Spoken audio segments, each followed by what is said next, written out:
I'm Larry Ajayi, reaching you now on channel 1973.1 DT on people, places, and events.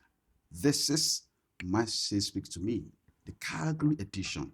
Now, today is a special edition celebrating an icon, a role model, a father figure, someone that has done an amazing work in the community, someone whose story has gone beyond generations, and this story that we can relate to. It's an honor for me to be here today, talking to an icon. It's a father figure in this land, in Calgary. I'd like you to welcome with me today in the studio our father, Dr. Julius Adekunle Ogunnariwo. Hello, sir. How are you, sir? I'm good. Thank you very much.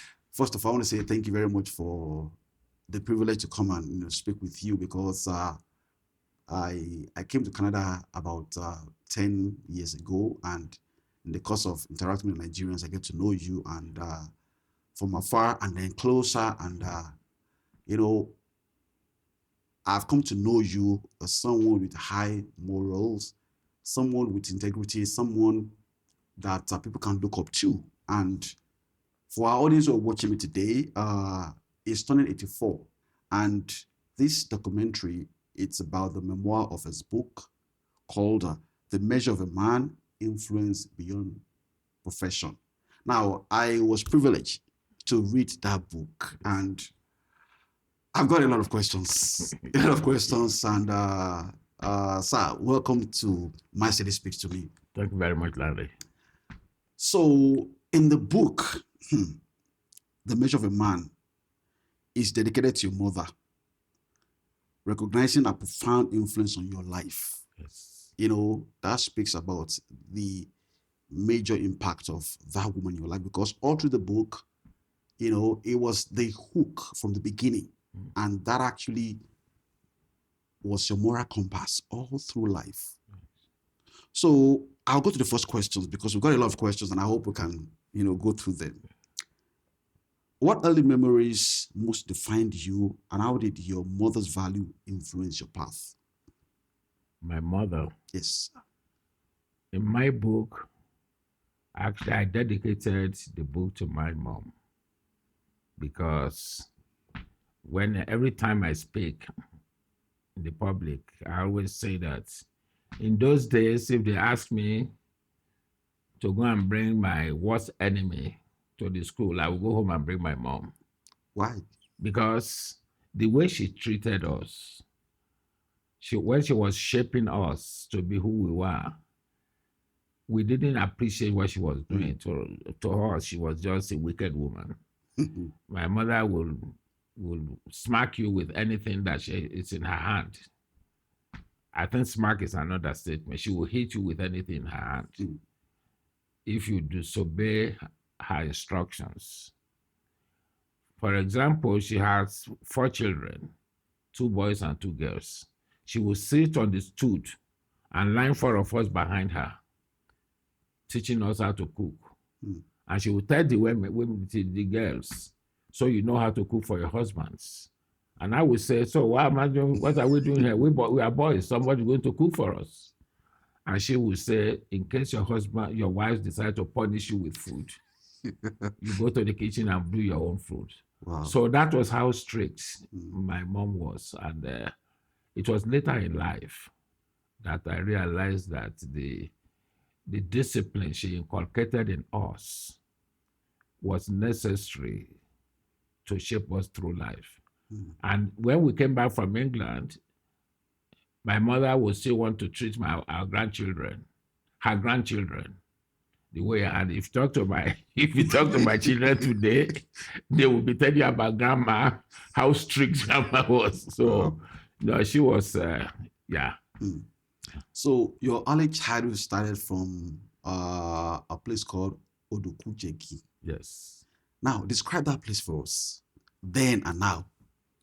Well, Odokujegi, to a lot of people, actually they would think, they wouldn't believe that there could be a village that small. On the whole, there were 6 houses In the whole in of the the whole of the village. There were 6 houses in the whole of the village, and two of those houses, or 4 of those houses, actually also had another name. wow. You know, so much so that in later life, after we returned from England, when I took my children to the village, they would say, no, I'm just telling them so. There's no way you could have grown up here. Wow. No water, no No electricity. How was that possible? I'm telling you that even 50 years later, there was still no water, no running water, and no tap water, no electricity. So it's difficult for my children to fathom that life could have existed, but that was what it was. Wow. Wow. What a Now, you're talking about now, unfortunately. So when we grew up and everybody had moved out, to remember the village that brought us up, or where we were brought up, we were doing annual return, and we'll celebrate on the 26th of December every year. This was coordinated by our late uncle, Major General T.B. Ogunleko, who also went through the same process that we went through. Because he was a Major General, he did not allow the military, that now had a base very close to Dokujegi, to take over our village. But about 10 years ago, he died. And now, what they changed it, so in the last few years, the military has taken over our village without any compensation. Wow. Yeah. All right. So what a very humble beginning, because I can relate to your children, like they came from England and then you took them to somewhere that there's no way they can, there's no, you are, a scientist in England and then you from here. Yeah. So it's going to be like strange that Yes. there's no way. How did you survive? Yes. And so they're going to ask questions. How did you manage? No light, no water, no electricity, no road. Yeah. And you're in England. So they can't compare it. No. Can't compare They it. could fathom it, no. Now, you all your life going through the book, you have this entrepreneurial spirit. Yes. And that leads to the next question: that how did your mother's guidance, values, and entrepreneurial spirit, inspire your journey and influence, in writing this book? My mom, still when we were in elementary school, moved to Ibadan to go and for greener pastures, in seek of greener pastures.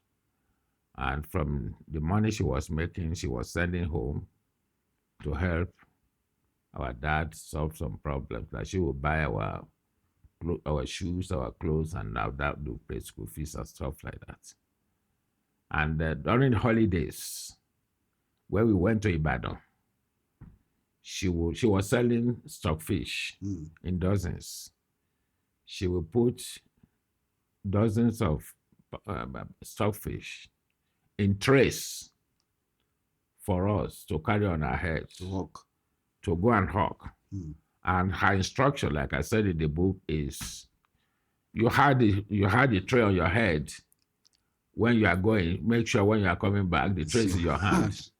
Because that means you've sold it. You must have sold everything. Wow. And we went through, so I knew Ibadan from A to Z, when I was in high school. Because I hugged throughout everywhere to make sure that and so from that on, she will also tell us, she will show us how much each stockfish came in from wholesale, and how much we were selling in retail. Yeah. And she was showing us the difference, that the profit margin, right? So from that time, she was already showing us the entrepreneurial spirit. She just doesn't say go and sell us. She will explain to us what was going on. And that I would say that that's where my entrepreneurial spirit started from. Amazing. Now, there's so many young individuals who are trying to venture into business, or old, young, people try to, like, especially in this part of the world, that your 9 to 5 is not sufficient. Yes. Like you also experienced at some point in your journey. They want to have a side business. Yes. The question I have is that what advice would you offer aspiring entrepreneurs who want to build successful businesses while staying true to their values? Well, I would say when you have a 9 to 5 job and you want to make extra money, definitely you have to sacrifice more time, right? And if you are not ready to do that, to work very, very hard, don't even bother to start. At the same time, you cannot say because you are working very hard, you are going to neglect your family. So your commitment to your family is still there. Your extra time of working is still there. So pretty much, sometimes your social life is going to reduce. There's no question about that. And you have to be inquisitive all the time. Don't just jump into any business because somebody else is doing it. You actually look at yourself. Whatever business you are going to jump into, do I have what it takes to do this business? For example, when I decided to go into DJ work, when we went back to Nigeria, I trained with my friend who was a DJ right from England. So I already had the skill.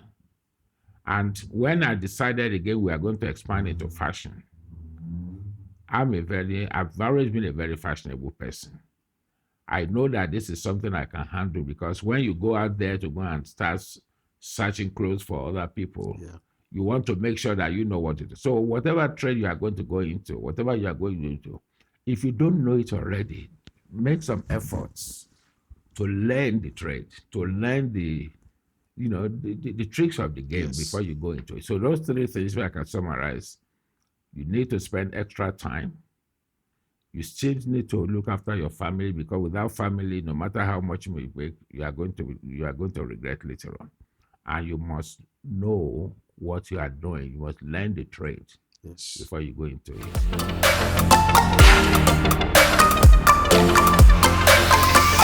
Still on My City Speaks to Me, celebrating our Papa Julius Adekunle Ogunnariwo on the memoir of his book. And by the way, the book will be available on Amazon, and possibly if you stay to the end of this documentary, you get the link on where you can get the book. And I can promise you, there's still load. Yoruba says that Oropo we kobo. Meaning there's a lot. And Yoruba always says that Otuku libonro. Just go and Google those proverbs and you get it. So you're journeying from Odokujegi to go to Jebu. Yes. And from Jebu Ode. And from Jebu Ode, Ibadan came calling. Yes. Now, you left Jebu Ode for Ibadan in 1963. Yes. Now, that was a very, the transition is like, because Ibadan then is going to be different for you. Oh, yeah. So what emotions did you feel at departure, and what stayed with you on the journey? From where? From Odoguja to Jebu Ode, and now Jebu Ode to Ibadan.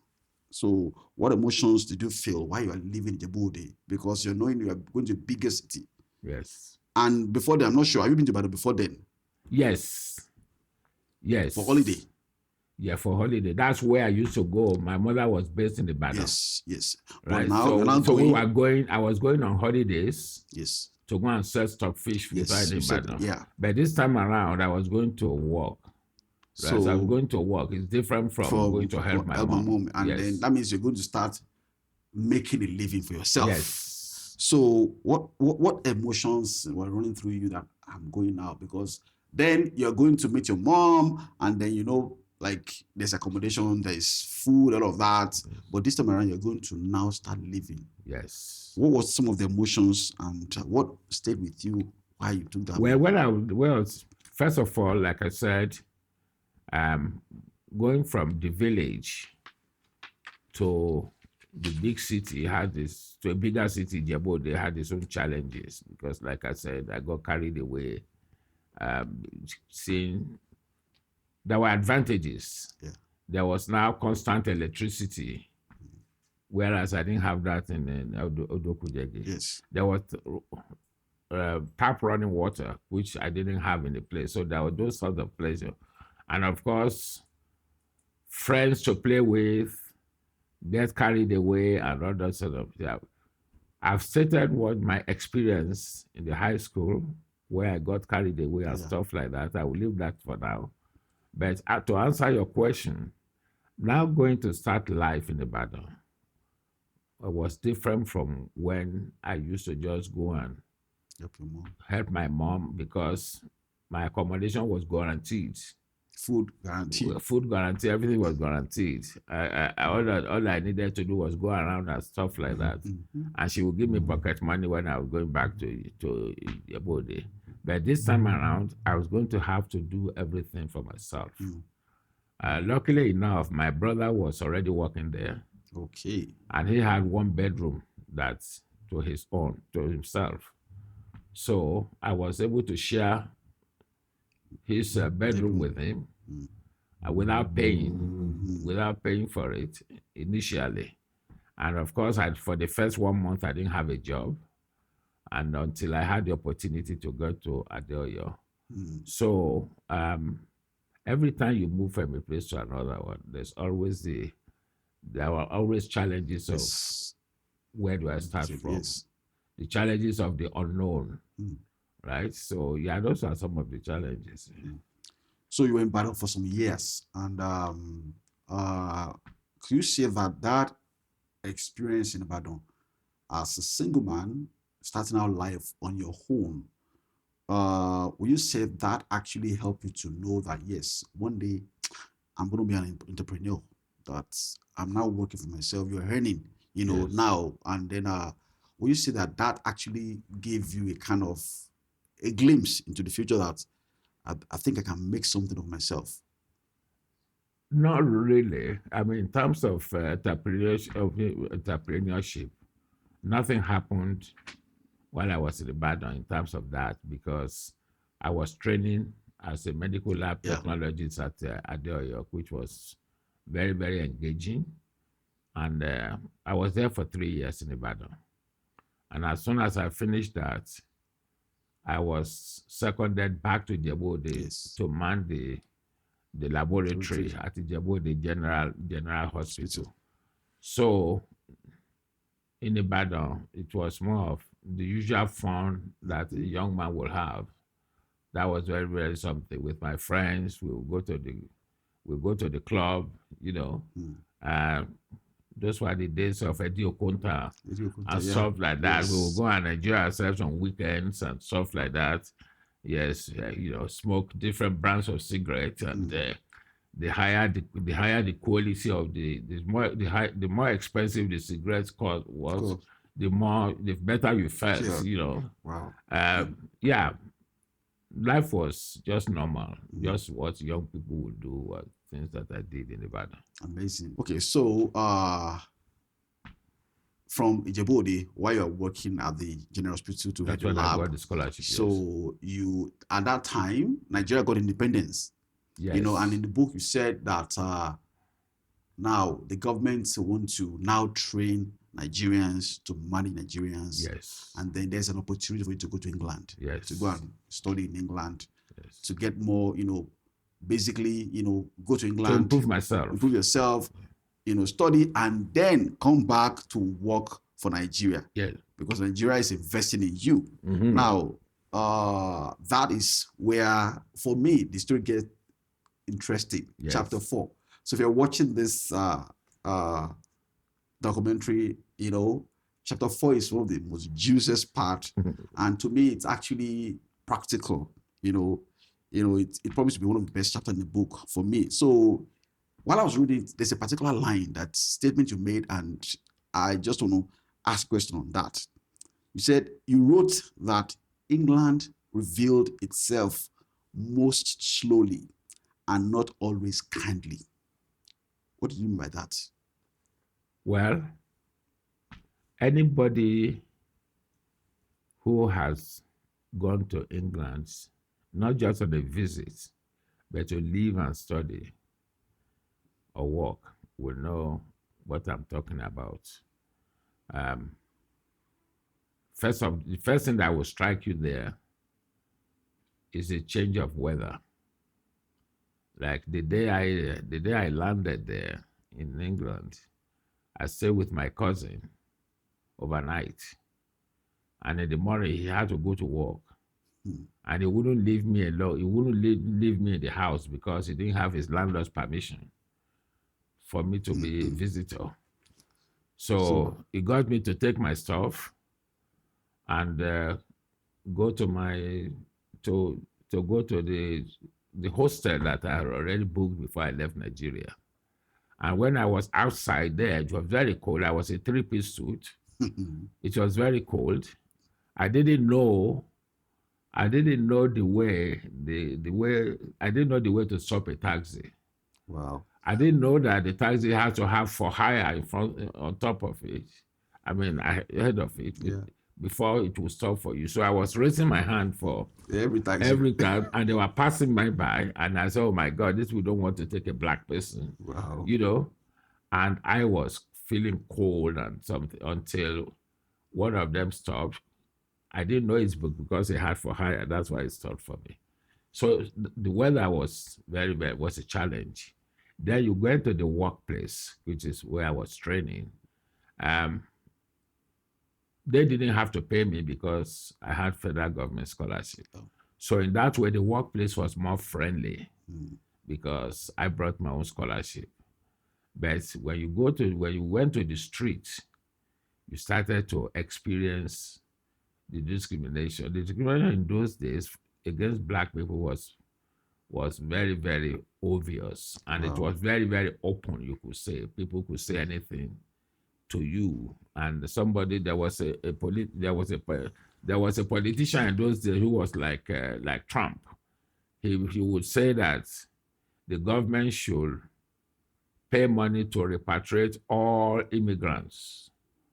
That it would be a good money to be spent if the government would do that. So that kind of thing you have. So yes, of course, there are good parts of London. There's no question about that. And like I said, the workplace was more friendly, and then socially, yes, if you didn't go to the wrong place, you will enjoy yourself. But my focus was what I came for, which is to get my education. Yeah. And I made a good job of that. I did a good job of that. Amazing. Now, while you're in England, trying to learn and to live in a different country entirely from what you've known from Olokujegi, Ijebu-Ode, Ibadan, different. So, describe a moment while you were in England that taught you a lasting lesson that you still carry to today. There were two, really. One of them is normal. One of them was, I had an evening classes one day, and I got home. I found that I didn't have enough kerosene. The stove. To heat my, for the stove to heat my room. Wow. So I went out to go and get kerosene. And by the time I came back, my hand was frozen. Wow. To the point that I could not turn the key, the outside door key, to come inside. I tried and tried, and I was not successful. And that time I burst out crying. And the thing that it was not so much because of that. I said to myself, my mom would be thinking, my son is enjoying now in England. When I was really suffering. That's one of them. But the other one was the discrimination I encountered at the workplace. My boss discriminated against me. And I didn't know that. I didn't know how to manage that. I confronted him. I said, Mr. Farrell. As a true African. Yeah, Mr. Farrell, you are a racist. Wow. And he went on all red. Oh, no, Julius. Oh, I'm not. Oh, so. And I didn't know that Of pretty much I consequences. have got myself into deep trouble, because then I then attempted to leave that lab for another place to apply for jobs for which I knew I was very qualified. At the job interviews, I would perform very well, and people would say the employer prospect will say that, yeah, you've done very well and something like that. As soon as we get your reference, maybe you can come and start so. And then they will call me Safari. On one occasion, we were doing things together when he got a call like that. Say, oh, please, 1 minute, 1 minute, 1 minute. He left to go and take the call in his office. And later on, I got a call back. To say, oh, sorry, we have to re-advertise the position. So when I now share this experience with my friends who had been longer there, they appealed to me. They said to me that I should go and seriously apologize to him, because I embarrassed him publicly by saying in front of everybody else that he was a racist, and he would not forgive me. And of course, he was the one behind it. So I appealed to him. I told him I was new in the country. I was, my culture is different and stuff like that. And so that I didn't mean to embarrass him. And he then said, okay, would forgive me. And so from then on, I was able to leave his lab. So for any person out there who believes that he or she is being discriminated against at work, you have to be very, very diplomatic in your reaction. You have to play along as if everything is okay, but don't do direct confrontation, because they will get you back, and the way they are going to get you, you are going to be the loser. Yes. So that was a hard lesson I learned from that point. Thank you very much, sir. Yeah. I said chapter 4 is one of the best chapters in that book, and this next question will, let you know the reason why. And while I was reading that chapter 4, a song came to my mind, and I'm just going to sing that line. So you wrote in that book, said, I'm looking for this lady. More like, I'm looking for a sister. Chioma, my lover. That is from Davido. But in your case, Davido remember the name. But you say you're looking for this lady. Yeah. Now, I wrote something. I said, in the making of a man, you recount the memorable story of meeting a lady at a dance in London. Yes. A night before then. Although you couldn't remember our name and felt embarrassed, you still returned to the hospital the next morning, hoping to find her. Yes. Now, the question is, what gave you the courage to take that chance?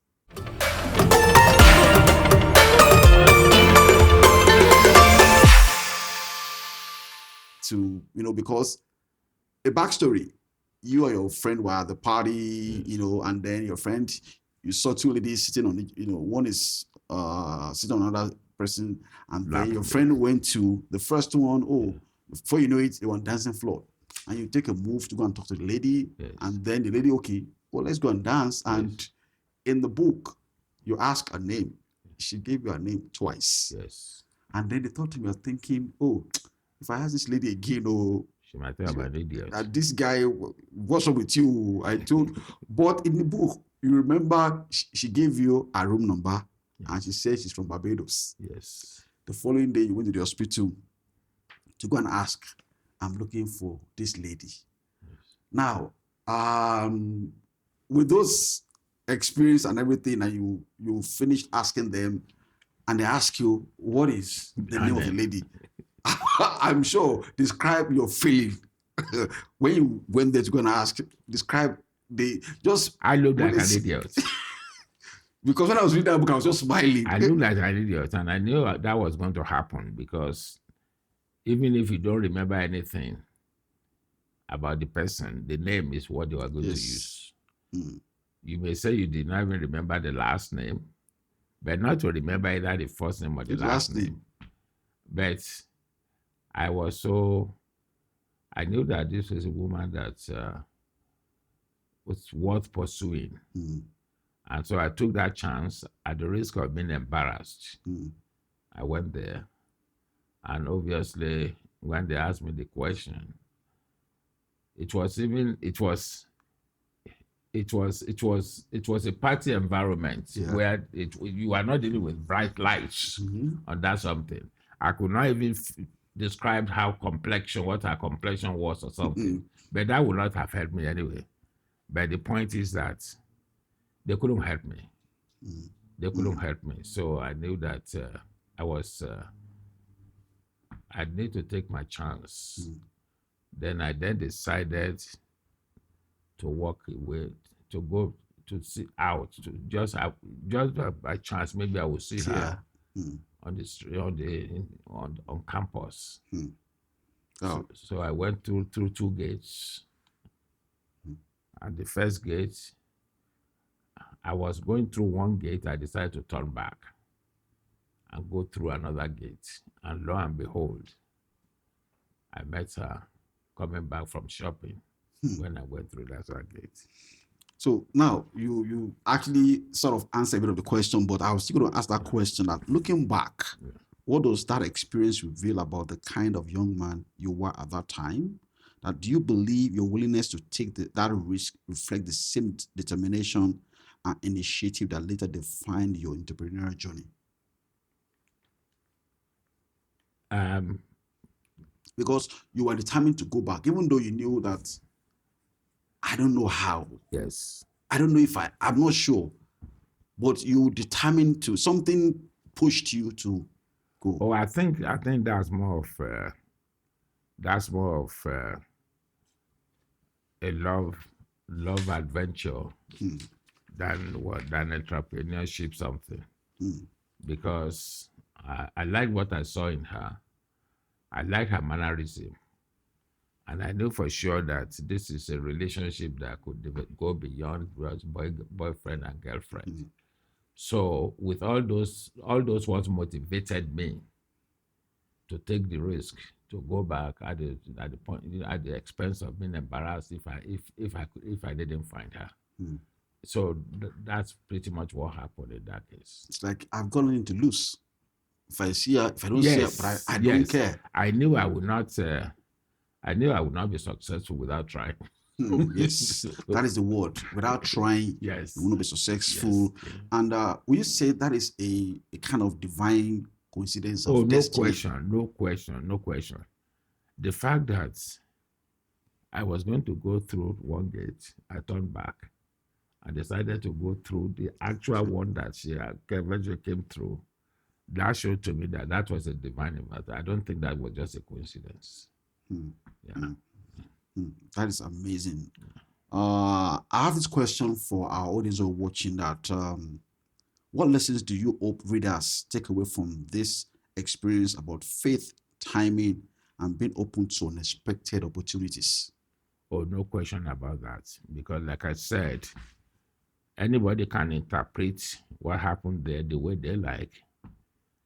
But the way I feel about it is that was definitely divine intervention.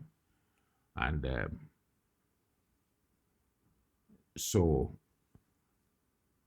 my faith, you could say that I believe it is a divine intervention because of my faith, but I'm very strong about that. And I believe that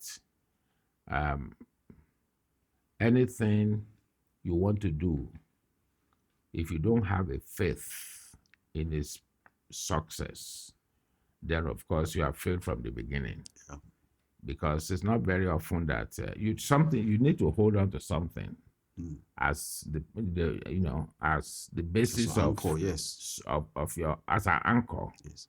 And I think yes, I would say that my faith was very strong about that, and you could say with answered prayers, because I also my prayer was that I would meet the person And the prayer was answered. Amazing. There's Yes. still a lot in that book, which Yes. I'm not going to reveal because I want to go and buy the book when the book officially hit the bookshelf. So there's still a lot, but I am telling you, chapter 4 is one of the best. And then we'll skip to chapter 6 of the book, which focuses on love, family, culture, and courage question in balancing love and family expectations. You describe your mother's strong opposition to your decision to marry Elma. By the way, the name of the lady that our daddy was looking for there was Elma.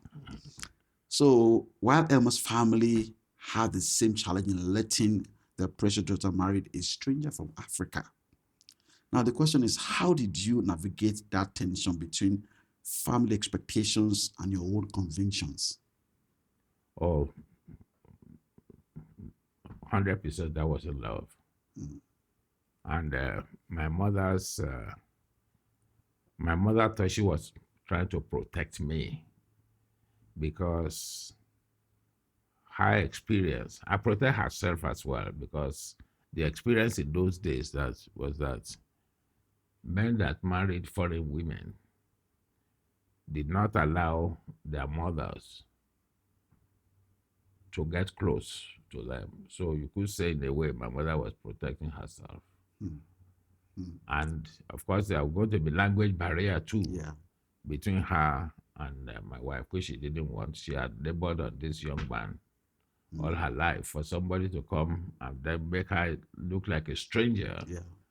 and somebody she could also not communicate with effectively because of language, those were something there. But like you said, her reservation was not peculiar to her, Mm. because my parents, I mean, my would-be in-laws' expectation also, they didn't like the fact that their daughter will be married to an African, because, like one woman said when we went to a party, Yeah. she said that all the women that went to Africa with African boys never came back. And they were not sure. And they've not been to Africa before. Yeah? They have not been to Africa before. No. So how did they just knew? No, they heard that. They heard They said that. that all the people that they knew that went with guys to Africa never came back. And they were not sure whether they were actually beaten by the lion or whatever. You know? Wow. So for them, it was a risk. It was a risk not worth taking, right? So both sides, we didn't get a pat on the shoulder from either way.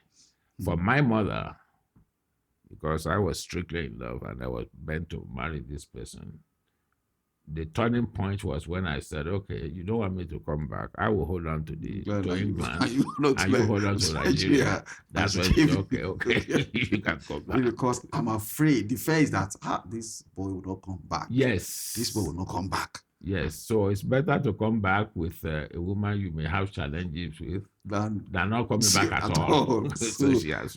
Wow. Yeah. So your relationship with Elma, a mom, faced resistance from both families. Now, the question is, how did you overcome those fears and stereotypes to build a lasting relationship? And what message would you share with young people today about building relationship based on trust and challenging stereotypes?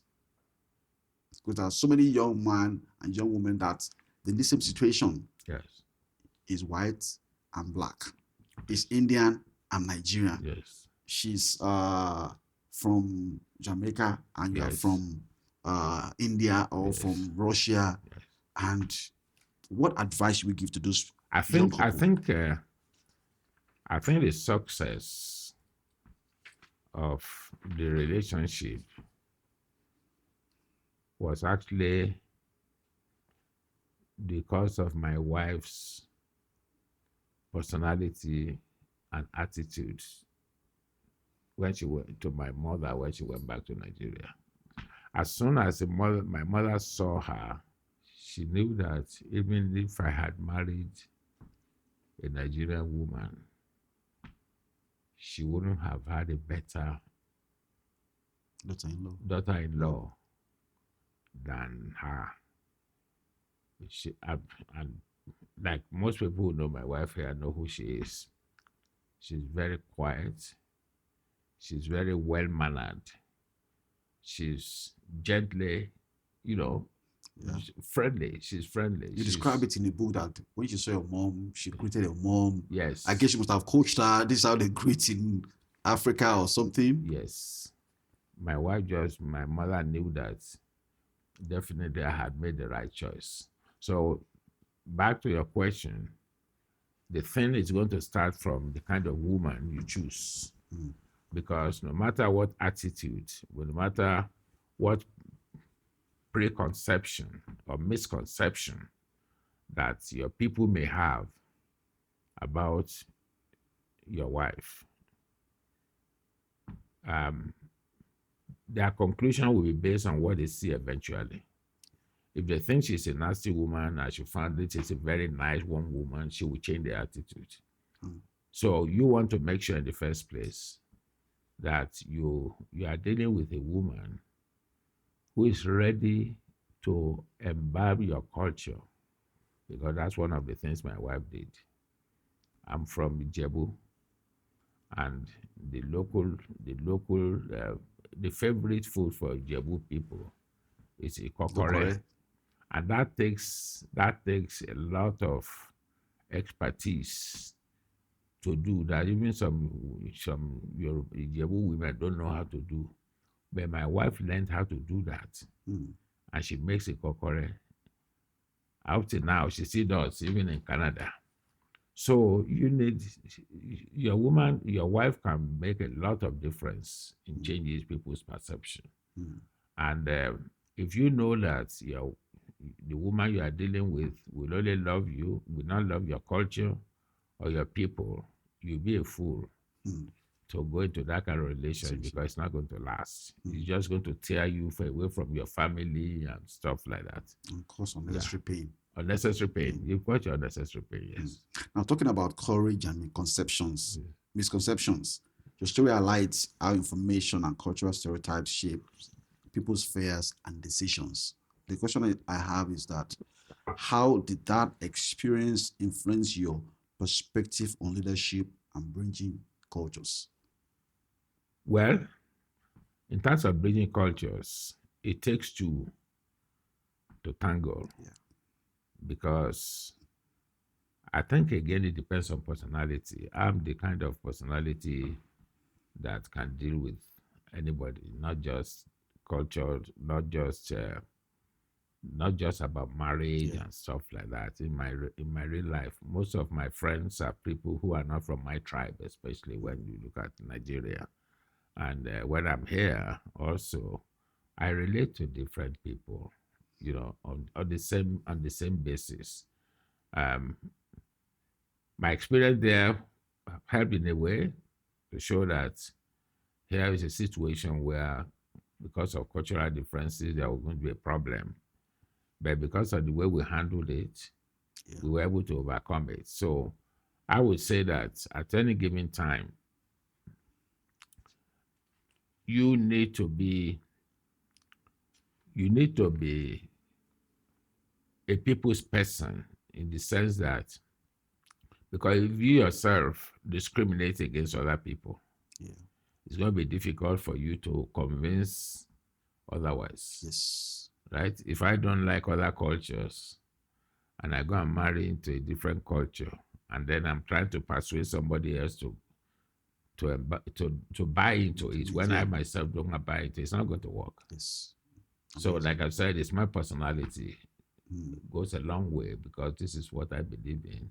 We're all equal, and I treat people equally. I love that. We are all equal. We all have the same red blood flowing through our veins. Yes. I don't want to give you so much, because I'm skipping some chapters, because I want you to go and read yourself. Chapter 6, it's about the move to Canada on the invitation from the Department of Microbiology and Infectious Diseases at the University of Calgary, moved to Canada. And then you said, after I got my degree in 1980, I started my PhD in the same field, specializing in bacteria, antimicrobial drug resistance. Now, there's some words in those books that it was just too mouthful. I'll try and pronounce them. We have Pseudomonas aeruginosa. Aeruginosa, yes. Aeruginosa. You Yes. see, I can't even aeruginosa.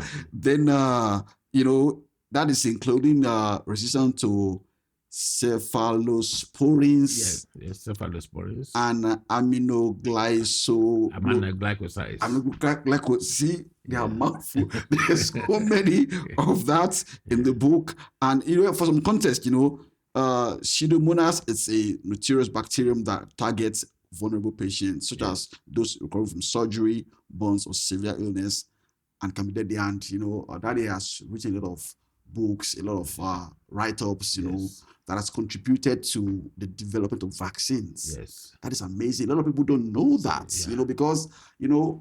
because Africans, we don't shout so much, we don't tell our story. You see him at events, simple working in, but it's done amazing to advance the cause of health. I'll skip that part. Some other juicy points, it's from chapter 9. The book is actually 13 chapters. And guess what? Within 2 days, you can't just drop the book. Yeah, it's just like the story is just engaging. I'm hoping one day it's going to be turned to a film. Okay. Because the story is very engaging. In chapter 9, there's a part I want to read. It said, it required a deliberate shrinking of the ego and an acceptance that titles are temporary, but purpose is not. And you were talking about some, no matter how high you think you are humble, you're relatable. Yes. People can, talk to you. You had a nightclub. Yes. You are working as a DJ. Yes. You was a lecturer during the day, and also you started a fashion garment. Before fashion garment factory. You were selling clothes, imported, and then when there was an hindrance, you started a fashion, and then you employ people. You're working. You are accessible. You are approachable. You don't see yourself as this high person, but people can still relate to you. That talks about humility and all of that. Yes. So talk to us a bit more, because now at this day and age, someone with just some few dollars buy a nice car. He has arrived. Yes. And it gets to their head. Yes. No, like I said, I meant what I said about that, because like I said, titles. I'm PhD. I'm Dr. Ogunnariwo. And but that is title. I've done many things before then. I have taught at the University of Ibadan before I came to University of Calgary. I've run a nightclub. I've run fashion business. In every part. And real estate. And yes, it was after I left. It was after I left the academics that I went to real estate. But the point is that at every stage, I remain very humble, and people can relate to me. And a good feature of me, which a lot of people have always talked about, is that I do not put a screen between me and the younger people based on age. I do not put a screen on me, between me and people who I believe I own more materials than. I remain humble, irrespective of what I have, accomplishments, and what degrees I have, and what I achieve in life. And that is, but my purpose has always been to be able to help other people. That's my purpose. My purpose in life is to maintain certain level of integrity, humility, and be a role model to other people. That's my purpose. And I want to encourage anybody who is listening to this, that all those things, irrespective of whatever qualification you have, if you are not humble, if you are not relating to other people, nobody cares what you have. Yeah. You are just nobody. And in actual fact, they won't reckon with you, and you are not going to make much progress, because I can tell you today that because of the way I have related to other people. I'm getting a lot of help that ordinarily I would not have got. People are volunteering to do things for me just based on who they see me as. I wouldn't have gotten all those things if I have a chip on my shoulders, right? And for anybody listening out there, I want to say that is a good way to become that's a good way to live, and it also paves the pathway for you to become a leader, right? Because anybody people want to follow, they want to see certain qualities. Example, yeah. Yes, A role model. Yes, as a role model, yeah. By the way, see, chapter 13, a lot of many community works. I'm not going to tell you. You have to go and read the book. Chapter 13, a lot. I told you 1 to 13, I've read almost everything, and I want to go back to some of those words that I saw in the book. Yeah. Pasturella hemolytica. Yes. That is a pathogen responsible for pneumonic disease in cattle. Yes. There's Pasturella mortocida. Yes. That is in pigs. And there's another one, Neisseria meningitidis. Wow, that is inhuman. Yes. And those are part of some, you have to go and read the book to know the meaning and why those words are mentioned.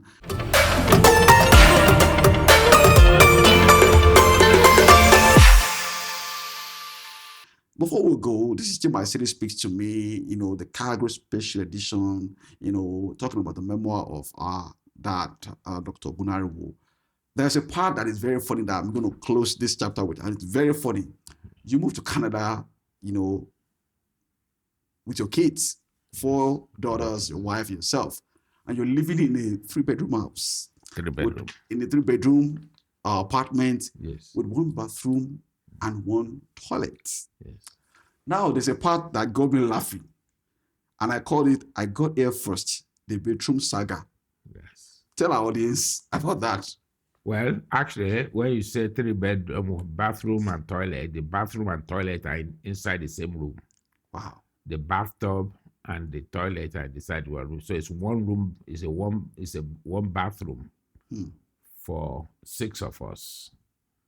And all 4 girls were going to school in the morning. So my wife was working. I was working. So 6 of us managing 1 bathroom. Always chaos in the morning, because no matter how early any of them woke up, somebody else was still going to be saying that she was going to be late, right? And there have been many occasions where they'll be shouting matches, get out of the bathroom, I want to go use it, and stuff like that. And the person would say, oh, I got here first. I got here first. So the person who got here first on Monday may not be the person who got there first on Wednesday. So there's always this ongoing problem. But as a family, we survived that for 3 years. Wow. Anybody who knows me now will probably not think that there was a time that 6 of us were living in 3-bedroom and managing with 1 bathroom. The word out there, the advice out there is perseverance overcomes anything. Perseverance. We did persevere. Our children knew our condition, and they managed what we had. I should also say to you that for the first 3 years of our stay in Canada, also we did not have a car. Wow! So we would go shopping with a bus, and sometimes all of you. No, me and my mother, me and their mom would go shopping. But when we got back to the hospital where we were staying, we would call them to come and help us carry the grocery from the bus stop to our apartment. Like I said, it was not easy. It was not easy, but we succeeded in doing that. We were successful.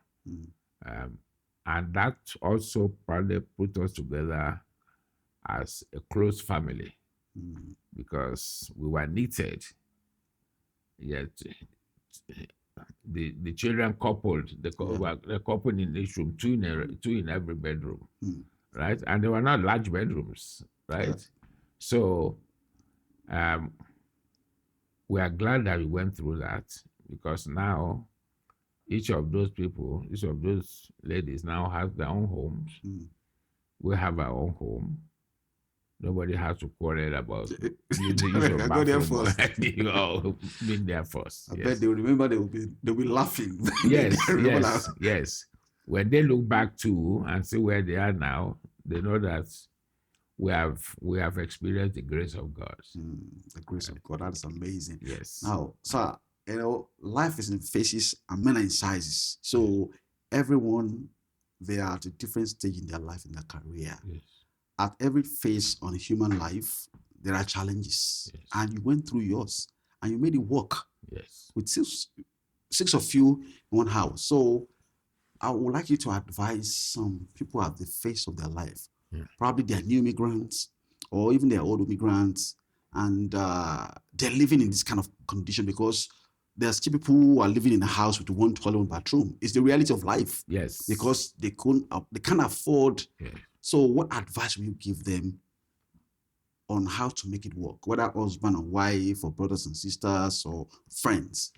The basic fact is that most Africans, at least Nigerians who emigrate here, they are stepping down in their standard of living initially. Right? Some of my clients as realtors, as a realtor, some of the clients I deal with are people who are coming from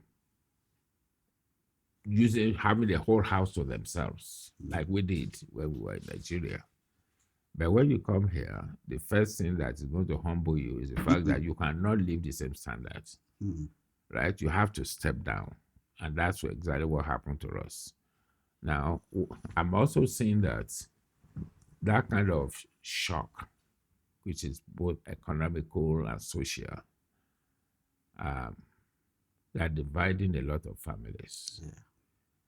Families, if you don't develop a shock absorber to cope with that kind of change, obviously it's going to lead to family instability, and it's affecting some families that the rate of separation and divorce is getting more higher because people are experiencing shocks that they were not prepared for. Perseverance is number one thing. You have to persevere. You have to be honest with each other. You have to know that your current condition is temporary and it's going to improve. And the only way it's going to improve is if you stay together, because most things you can do successfully here, you need two incomes. And separation is not the answer, because the moment you start separating, then each of you is going to be dealing with issues with one income each, and never ever are you going to be able to maximize your potentials. So there's this phase in life where you basically have to manage, and you have to continue to be each other's friends, because the conditions there could be very harsh, right? I can't take this anymore. This is not what I used to live, I used to live like in Nigeria, and maybe I want to go back or something. That's not the answer. The answer is to brave it, work together, and make do with what you have. Don't use other people's clock to run, right? You are going to find people who are more established than yourself, who are riding more fancy cars than yourself. Remember that they didn't start off like that. Like right now, we have more than 2 cars. We're talking about the situation then where we never had one car, right? Because we persevered, because we worked together as a family, because we also let our children know what our challenges are, so that they needed to manage what we have. It didn't matter how many clothes their friends were buying. In those days, they knew we couldn't afford what their friends could afford, and they more or less work with us. So that is very important. That if you as a family, especially young people, if you are going to succeed in this country, you need to work together. You need to start from somewhere. You don't need to look at what other people are doing, because that's just not the way life works. Remember that for people who have been here before you, they have the advantage of time, and they probably will have more things than you do. Don't look at that. Just know that one day, if you do things well, you do better. You may even do better than what what they are doing right now. That would be my advice. Thank you very much, sir. And we've come to the end of this uh, discussion, about the book, the measure of a man, influence beyond passion. Sir, can you give our audience when the book will be out?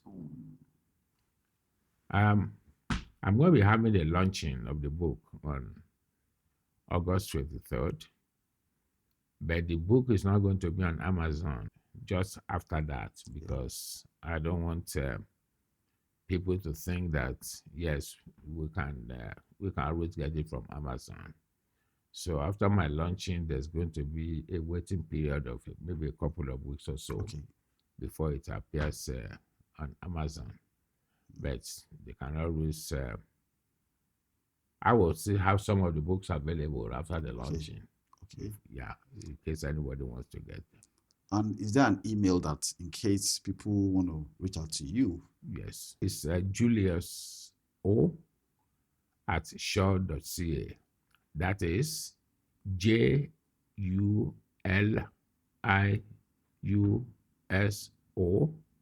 at shaw.ca. That is Julius O at shaw.ca. In case you'd like to reach out to our daddy, whether for advice, because in the book there's so many, chapter 13 focused on those community works, the impact, the help, the support. It was saying something that is my purpose in life, to help, to live, to raise others, and that has shown all through the books. And the book is very interesting, very funny, very engaging, very entertaining, and without losing the touch of the lessons about life, commitment, dedication, and that it's influence beyond the profession.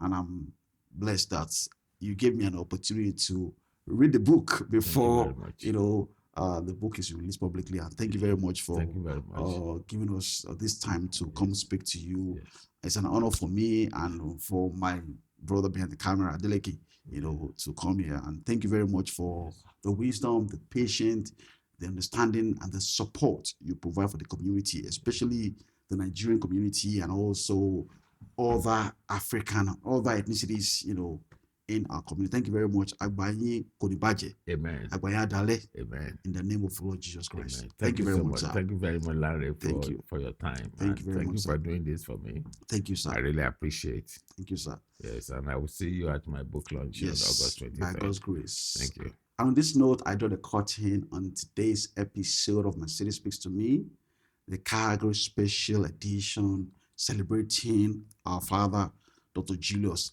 Adekunle Ogunnariwo, on the memoir of his book, The Measure of a Man, Influence Beyond Profession. Until I come away again, stay humble, remain God's bride. Bye for now.